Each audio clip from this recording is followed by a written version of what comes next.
Mexico has a problem: curb immigration to the United States or face the constant threat of tariffs by President Donald Trump. Millions of people are flowing through Mexico. That's unacceptable. Now the U.S. is demanding that Mexico implement a safe third country agreement. But what exactly is that?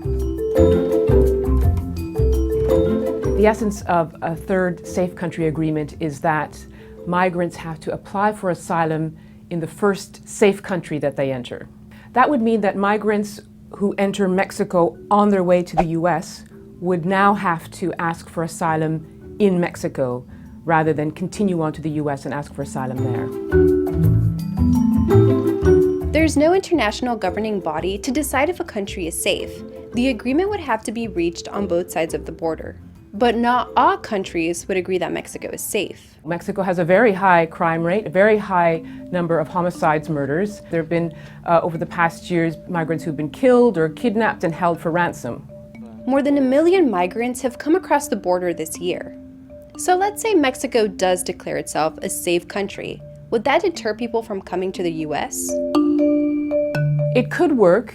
It could reduce the number of migrants who come to apply for asylum in the U.S. The migrant groups that would be most affected are those coming from Central America, from Honduras, El Salvador, and Guatemala, because these are the ones going through Mexico, coming up to the U.S. and asking for asylum. And these agreements could impact the routes migrants take.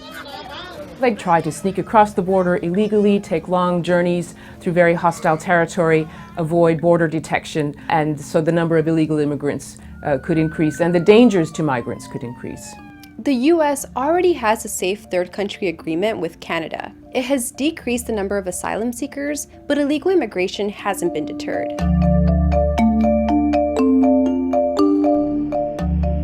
Numbers have soared. People at times learn of the Safe Third Country Agreement in advance. They're not presenting themselves at a legal Canadian port of entry.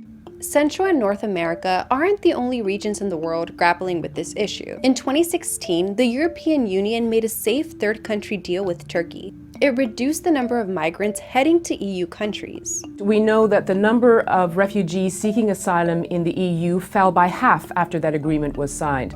But human rights workers said that there was quite a steep cost to it. You had more migrants, for example, stranded at sea, or more migrants stuck in large refugee camps. Will we see something similar happen this time around? I think it would reduce numbers to some degree. People who find out that they have to ask for asylum in Mexico or, let's say, Guatemala might decide the journey isn't worth it. But you might also have more people trying to sneak across the border illegally rather than come to the border at the United States and turn themselves in and apply for asylum, which is what's happening now.